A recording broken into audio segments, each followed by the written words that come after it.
जय हिंद। तो आज हम जानते हैं चिनाब ब्रिज की क्या खासियत है। ठीक है, अभी अभी हमारे देश में चिनाब ब्रिज का निर्माण किया गया है, जिसका उद्घाटन करने के लिए आपके देश के प्रधानमंत्री नरेंद्र मोदी गए थे। तो उस चिनाब ब्रिज की क्या खासियत है, आज उस सारी चीजों के बारे में हम जानकारी प्रदान करते हैं जो सब किसी के लिए जरूरी है। सबसे पहले चीज हम जाने तो इस चिनाब ब्रिज की जो ऊंचाई दिया गया है वो कितना है, तो 359 मीटर की ऊंचाई पे है। दूसरी, इसकी जो लंबाई है, पूरे चिनाब ब्रिज की जो लंबाई दिख रही है वो जो है 1315 मीटर की लंबाई है। ठीक है, उसमें जो मुख्य मेहराब की जो लंबाई है, मुख्य मेहराब की जो लंबाई दिया गया है वो 467 मीटर है। और इस पुल को जो है, अगर कह रहे हैं कि हवा की रफ्तार सहने में जो सक्षम है, ये पुल हवा की रफ्तार सहने में जो सक्षम है उसका है 266 किलोमीटर प्रति घंटा की रफ्तार से अगर हवा चल रही है तो ये पुल आसानी से जो है उसको बर्दाश्त कर सकता है, सहन कर सकता है।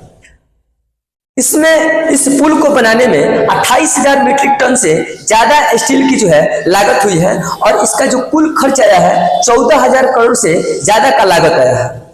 इसमें जो बोल्ट लगाया गया है, इस पुल को बनाने में जो बोल्ट लगाया गया है वो बोल्ट है 6 लाख बोल्ट को लगाया गया है और इसका जो उम्र बताया गया है 125 साल से ज्यादा तक ये चल सकता है। ठीक है, आगे चिनाब ब्रिज क्यों खास है, इसकी खासियत जानना है कि चिनाब ब्रिज आखिरकार इतना क्यों खास बना हुआ है।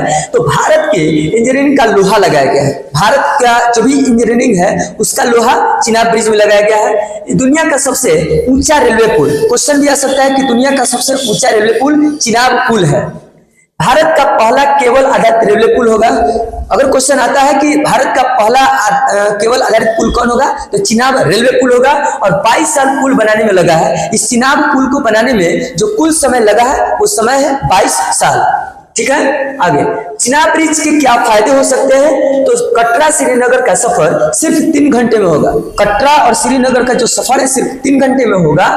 कश्मीर घाटी को पूरे भारत से जोड़ेगा और कश्मीर में धार्मिक पर्यटन भी बढ़ जाएगा। जो भी धार्मिक पर्यटन जैसे वैष्णो देवी धाम वगैरह जो है वो पर्यटन बढ़ जाएगा।